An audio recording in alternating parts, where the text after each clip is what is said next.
Well, good afternoon, and we welcome everybody to the Intergovernmental Affairs of Justice meeting today. I would like to welcome the members of the committee, and I'll be announcing some substitutions. I'm Fred Bradshaw, the chair. Substituting for Buckley Belanger is Nicole Sauer. And for Ken Francis, we have Delbert Kirsch substituting. We have with us Hugh Nerline. Substituting for Erica Lawson, we have Lisa Lambert. We have Laura Ross.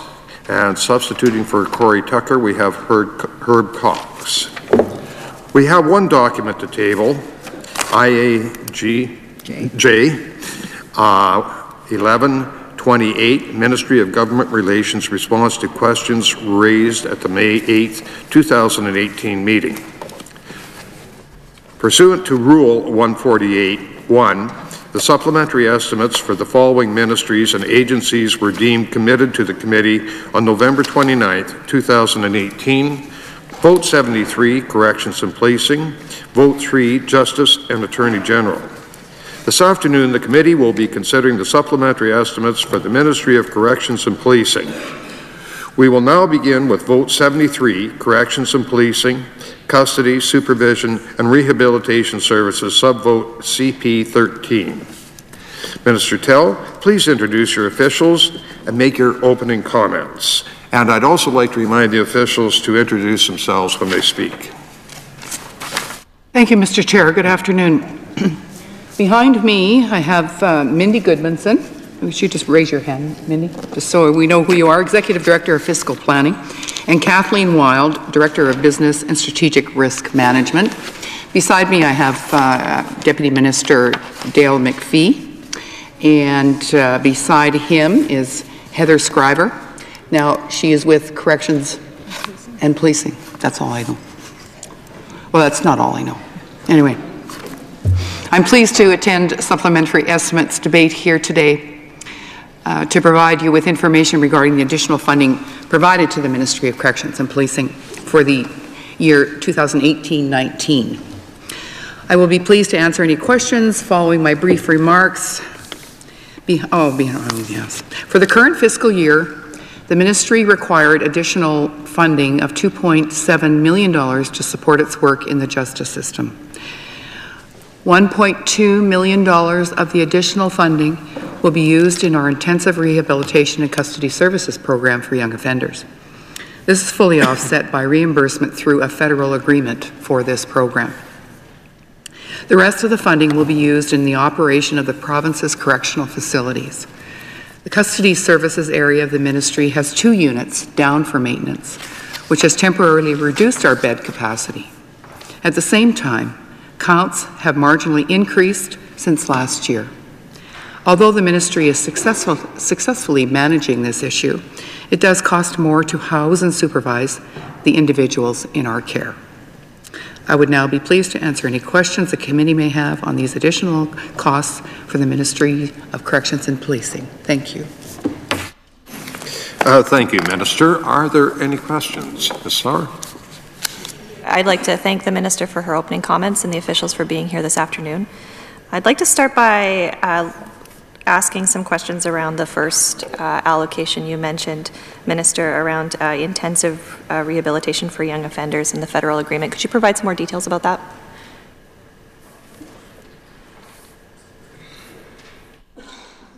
Heather Scriver. The acronym is IRCS. It's a federal-funded program for youth who break the law and they qualify under certain criteria. So a youth that's charged and sentenced to manslaughter can be eligible for the intensive supervision program. Right now we have 22 cases on the IRCS program so far. 100% of that is matched. What Minister Tell had referenced with revenue to the GRF, and we have 3 that are in the community, 1 that is being programmed at the Prince Albert Correctional Centre, and the remaining are in our youth facilities.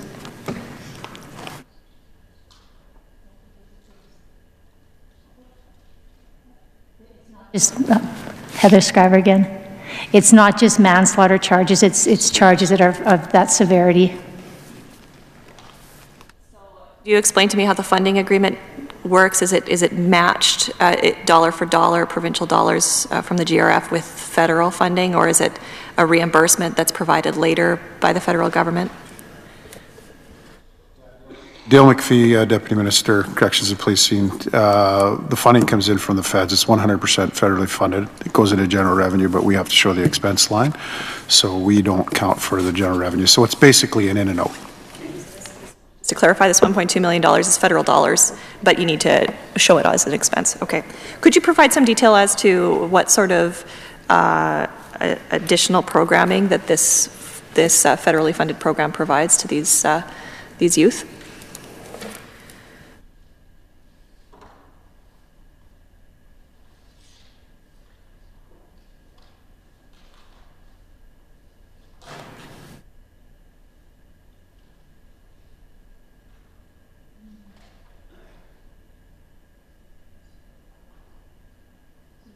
Heather Scriver again. Just to reiterate, the criteria applies under IRCS Part C as the youth is convicted or sentenced of an offense that an adult could be sentenced to custody for 14 years or more. The youth caused or attempted to cause serious bodily harm to the victim. The sentence is at least 1 year in length, and the youth is diagnosed with a mental illness or disorder. So the programming in terms of what is facilitated to the youth is focused around mental health or their mental health disorder that they've been diagnosed with. So it could be courage to change, thinking for a change, one-on-one with a counselor. They take educational programming. The programming is more intensive for those youth than the general population. So just to clarify, they're provided with additional programming than a general population inmate. The courage to change, thinking to change, that's thinking for change, that's general population you can access, but there are additional supports that are provided through this program. Okay. How does the number of individuals that qualify for this program right now, you said there are 22 cases, compare with other points in time? My understanding is that we now have a very high caseload. It's pretty stable around 20. We've been up to 23, but we're high, we're at the high end.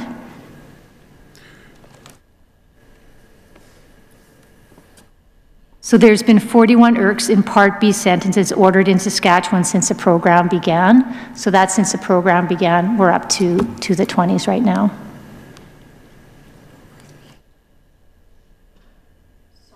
There's 44 since the program began, but now, when did the program begin?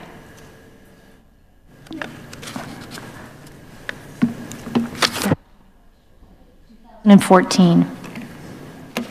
So just to clarify that, some of those people, obviously, because of the length of sentences, are still in since inception, right? I mean, as you can imagine, these individuals are going to get back into the community anyway. What this basically does is trying to take those in the worst extreme conditions and some of the significance of the severity of their crimes and actually prepare them for reintegration, because as youth, as you know, they're coming back anyway. So it's an intensive supervision, so more medical care, more of the things that needed to be given to them is given, but some of them are on it for quite a few years.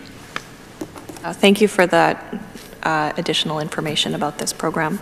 I'm going to move on to the $1.58 million that's used for the rest of the supplemental estimates that we're talking about today. Could you provide some more detail in terms of how much is being spent on what particular thing?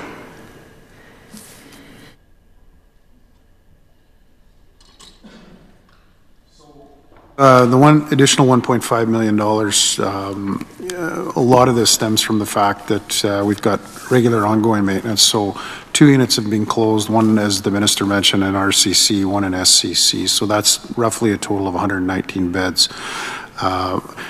That's ongoing maintenance, so that's dealing with, making sure that it's up to the level of standards that follow a best practice, making sure that, we have a regular maintenance schedule to do that. But as you can imagine, when you don't slow down the intake coming into the correctional center, it puts pressures on the system, which you still need to have staff, obviously, by the numbers of offenders. So basically, all of that, I mean, we don't, can be accounted to that. As you know, last year, I think we were up in the $12 million supplementary estimates. So we've obviously scaled back. We've got some things in relation to successful reintegration programs that have been introduced since then. But there's still a demand in relation to when these beds close down and how we can meet the requirements. And so those things are obviously still works in progress to hire staff to obviously fill that, to even drive that number down more. Let's talk about points in time count, as we do every year at this time. Could you provide me with a point in time count, what you can for this year, and then as again broken down total and then broken down by facility?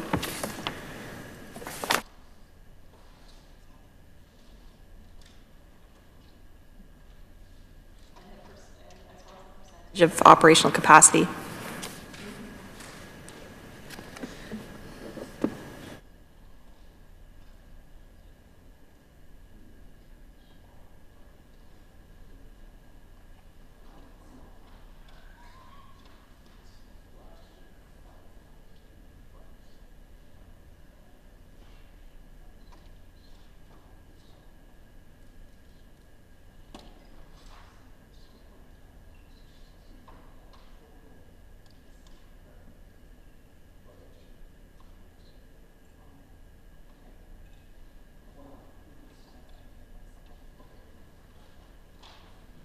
Going to protect the minister's voice.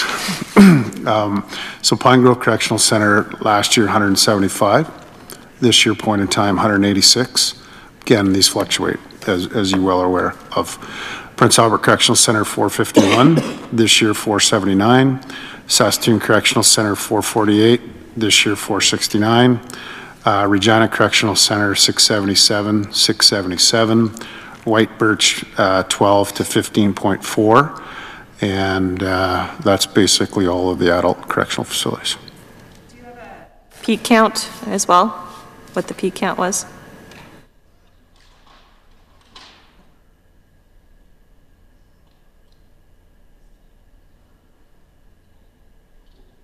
We'll have to get back to you on the peak count. I'd appreciate that information. Let's talk a bit about what has been done in terms of dealing with the 2 units that are down and where this money actually went. Did the money go to converting space or adding beds to dorms, or could some more detail be provided in that? So I can give you a point in time of today at Saskatoon Correctional Centre. We have 8 holding cells that are utilized 100%. We have 8 offenders in the holding cells. We have 4 in medical cells, 2 in the secure visiting pods, 3 in the video court, and 3 in the central visiting area.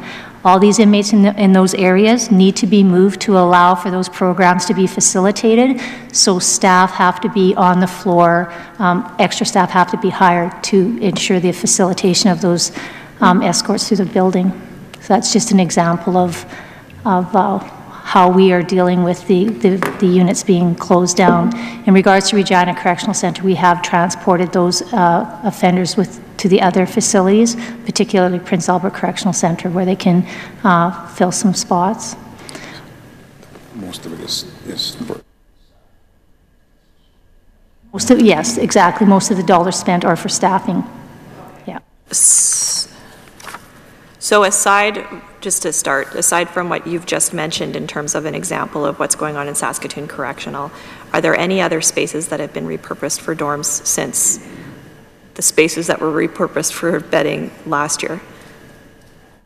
We have no new additional contingency spots opened up, but we have opened and closed. For example, the Pine Grove gym, which is now closed. Yes, it's been closed for like close to housing but open as a gym. Right.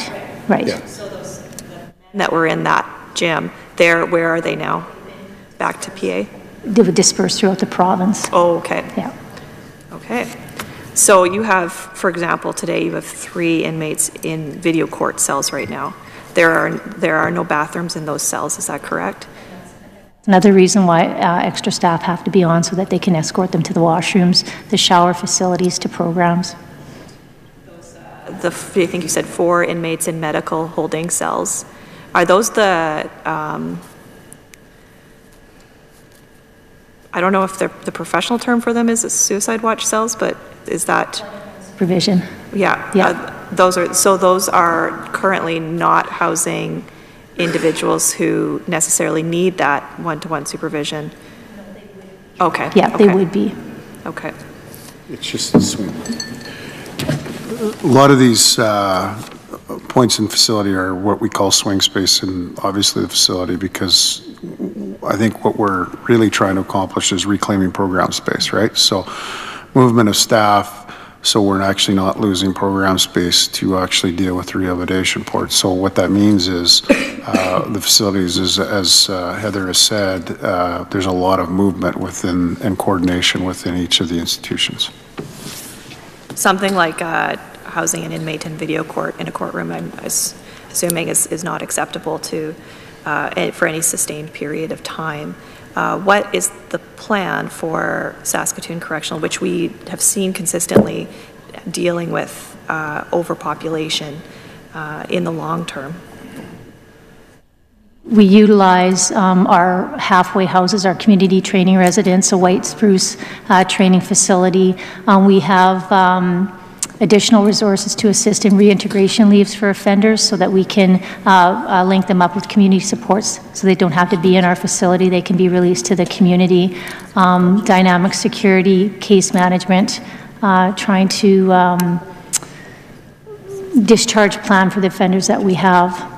If the count gets too high at Saskatoon and there's room at the other facilities, we can transfer facilities provincially, or offenders provincially as well. Sitting at for the percentage of inmates that are on remand right now, is that still 49, 50%? That's correct. Okay. The space that was, we talked a lot about, a lot of the money last year was spent, at supplemental estimates, was spent on repurposing space, creating contingency spaces, as I think you called it, converting space that didn't house inmates to be able to house inmates. You've just mentioned that the gym in Pine Grove has now been converted back to a gym. Can you provide any other details of any other space that had been repurposed within the last year that has been converted back to its original intent? As DM McPhee stated, we use those as swing space now. So if the count goes up, we'll have to use those areas to house offenders. So we have program rooms in the living units in Saskatoon, Prince Albert, and Regina Correctional Centre. They have had bunks put in them, but when the count decreases, they'll be closed down and reclaimed back as program space. You mentioned the gym at Pine Grove Correctional Centre, so right now it's being utilized as a recreational space for the females. If our count goes up again, it is a viable option for us to put offenders in there, whether it be the female offenders from Pine Grove or whether it's the male offenders from Prince Albert.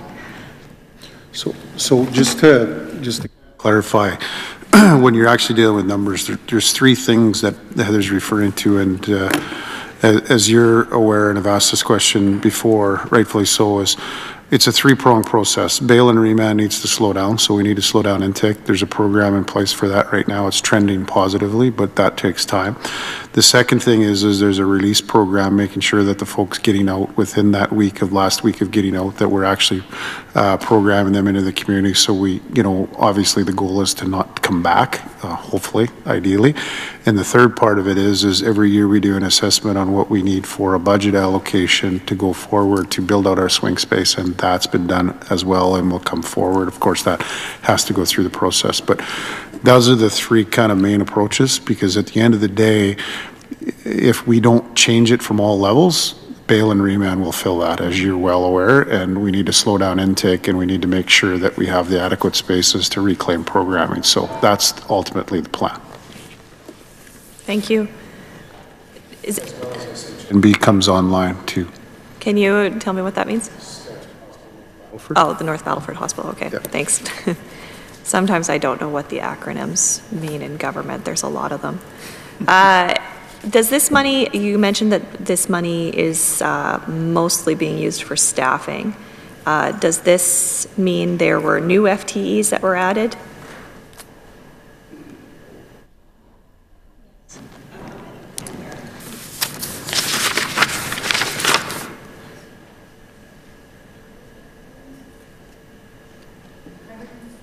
Three FTEs. So as of mid-November, we have 76 of those 143 FTEs filled already. Could you tell us where they are located? They're allocated throughout the province in the adult facilities. Okay, so you could provide me a breakdown of how many are in which facility? We could. Yes, we could. With me right now. Fair enough, thank you. Mr. McPhee, last year you spoke a bit about an overtime reduction strategy that was in the works. Could you provide an update on that? That's exactly what those FTEs are, is the difference between part-time, full-time, full-time, part-time, part-time, anytime. Just kidding, but the reality is we looked at all of our different classifications in relation to our employees and how do we build an adequate rather than pay overtime. It's really not how many FTEs we have, it's how we pay the hours of employment. So the reality is we did some calculations, and Kathy Wilde, who's behind us, was instrumental in that, to actually figure out that there's a better way to calculate this based on the number of hours we need to provide the services. The minister took it forward, it was successful, so that's what Heather is talking about, is we've got 76 of the 143 hired, but that continues to be something that we obviously are challenged to continue to attract folks to this profession. If you turn on the news, it's, you know, sometimes it's not the profession that everybody's running to right now, so. Oh, thank you for that. Could you also provide an update on the remand project? You had mentioned it briefly already.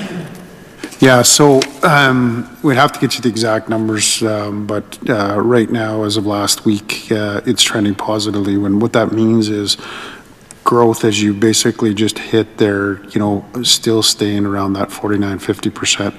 Certain facilities now, it was started on the weekends, have now gone into weekdays.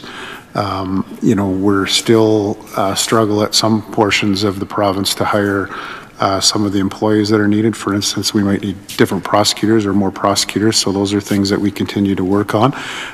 But all trends or all indications at this point is it's still trending positively. Still, the other thing to do in that bail remand strategy is the role that police play. And I mean, let's face it, nothing comes into the justice system without being a charge from the police, and it's to try and to obviously sort that intake and put the right people before the courts and ultimately in the correctional facilities. So it remains a challenge. So far, so good. It's holding its own to a little bit of trending down. Is it where we need it to be? No.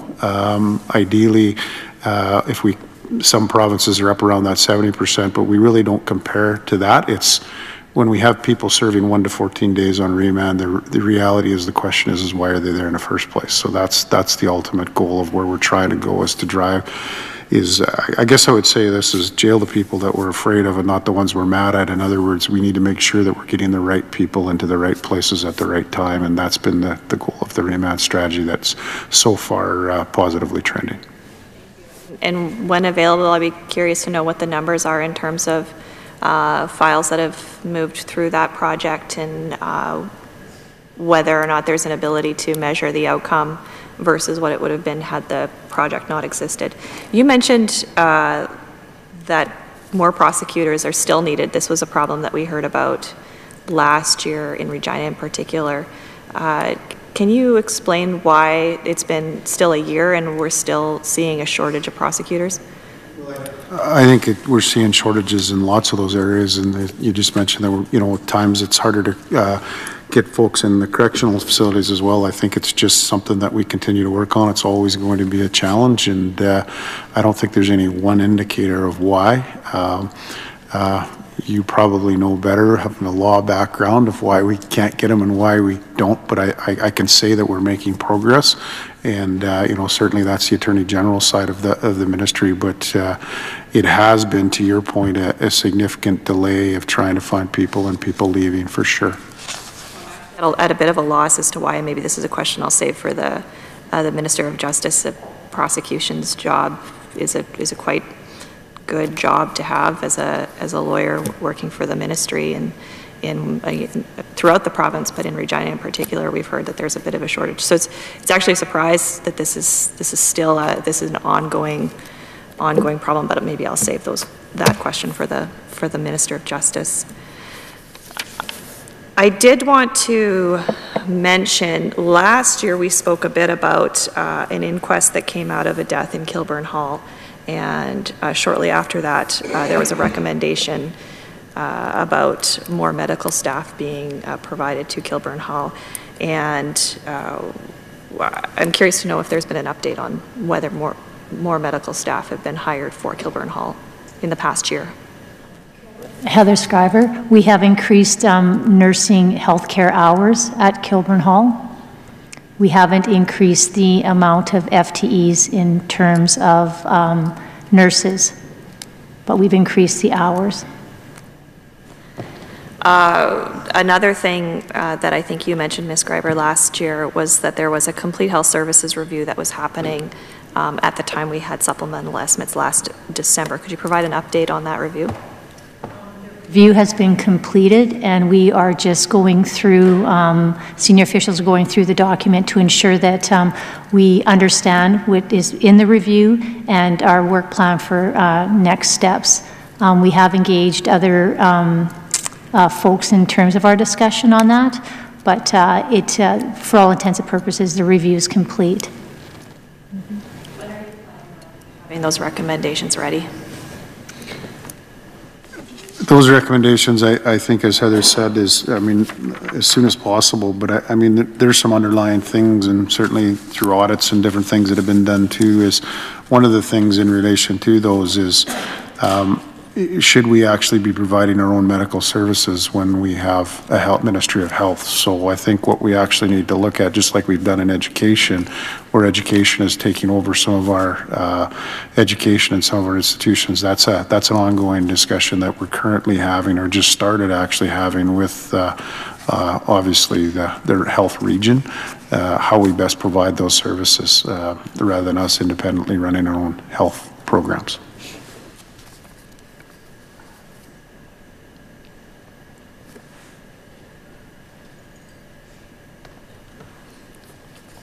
Okay. Are the recommendations going to be made publicly available?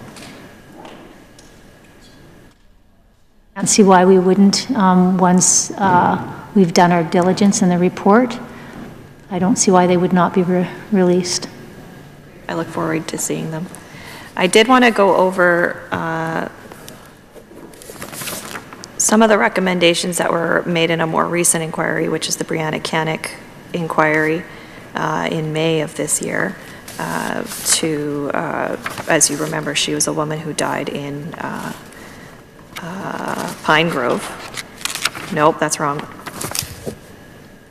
White Birch, yes, sorry, White Birch in Regina here. One of the recommendations was to have a registered nurse on staff every day. What steps have been made since this recommendation was made to fulfill that? We've increased our nursing complement and presence at White Birch to comply with that recommendation. Okay, so the last question was, or the last time we talked about this was about Kilburn Hall. So is it fair to say that the hours have been increased in every custody facility, youth and adult, or just those two specifically? Say increased in the youth facilities, absolutely. And then this facility as well? Yes. Okay. Yes, you're right, that is an adult facility. Pardon me. There was also a recommendation that there be a 15-minute overlap of correction worker shift changes for debriefing. Has that change been made? change has not been implemented yet. There's still discussion on the logistics of how that would work.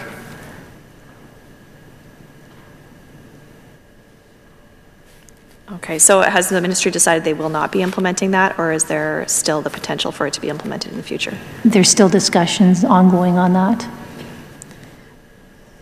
What about the recommendation requiring an improvement of staff training for empathy, compassion, addictions, and withdrawal, and for cultural sensitivity?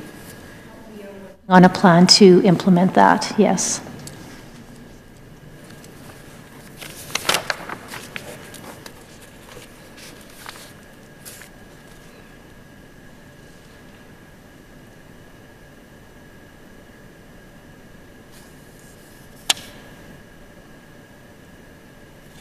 I want to talk a little bit about capacity in our youth facilities.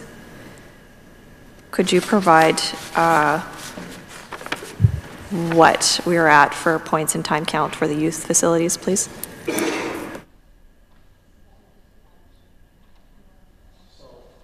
Average daily count, again, you're asking the same as the adult, correct? Yeah.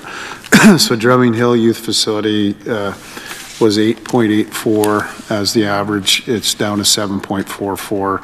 Kilburn Hall was at 28.05. It's at 29.8. North Battleford Youth Center, 29.36, down to 10.18. Paul Dojak Youth Center, 52.79, up to 62.74.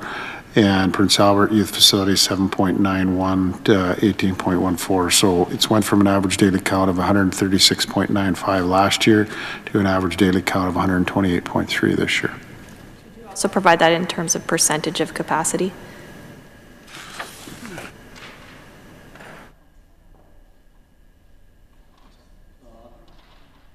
Back to percentage capacity.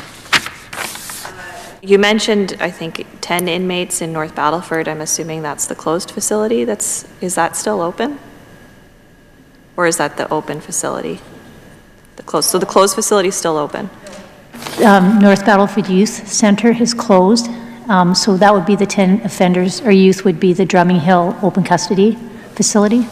Right. So just to clarify, all of the closed facility youth in North Battleford have now been either they've released, their time has concluded, or they have been moved to another facility. That's right. Okay.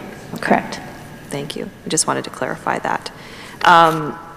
Recently, within the year, the detox program that was operating in Regina was moved to the General Hospital to deal with some capacity issues. What is being done right now to deal with any capacity concerns in our youth jails? Or are there no concerns? Concerns right now in regards to youth capacity. That unit that was vacated with the SIDS, it has been now converted into an area that we can house youth. So you're comfortable with the level of space we have for closed custody youth in the province right now? In time, yes. Okay.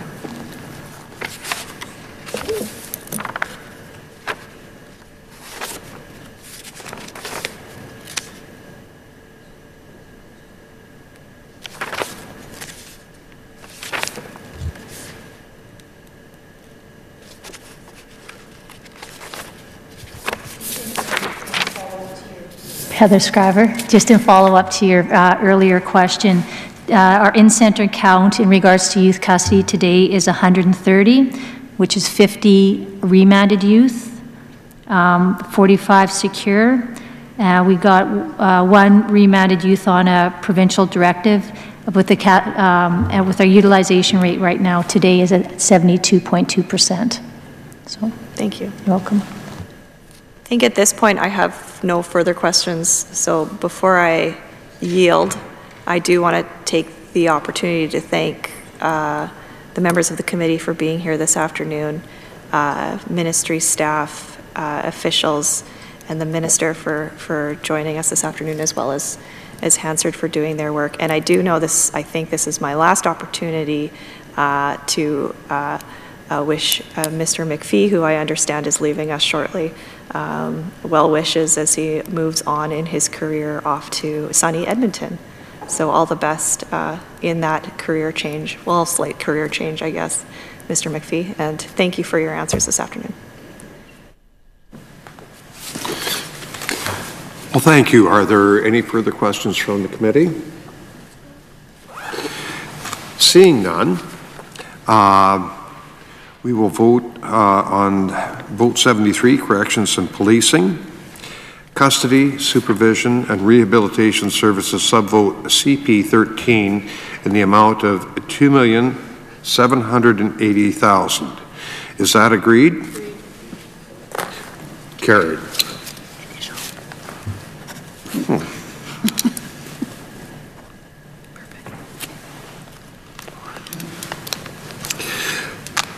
I will now ask a member to move the following resolution.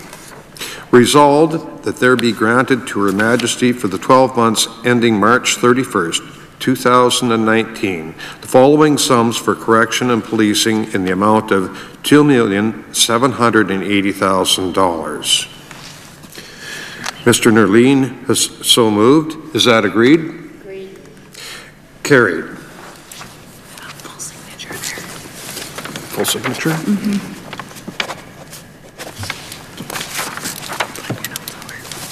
What's that? Flip your notes over. Huh. This concludes our business for this afternoon. Minister Tell, do you have any closing comments, or can your voice take it? I got to watch. But anyway, I want to thank all the committee members, the staff from the ministry, Mr. Chair, and Hansard, and Ms. Saar. Thank you very much. Thanks for the questions. Thank you. Well, thank you. And seeing we have no further business this afternoon, I will ask a member to move a motion of adjournment. Mr. Kirsch so moves. That we move to adjourn. Is that agreed? Agreed. Carried. This committee stands adjourned until Tuesday, December the 4th, 2018 at 4 p.m.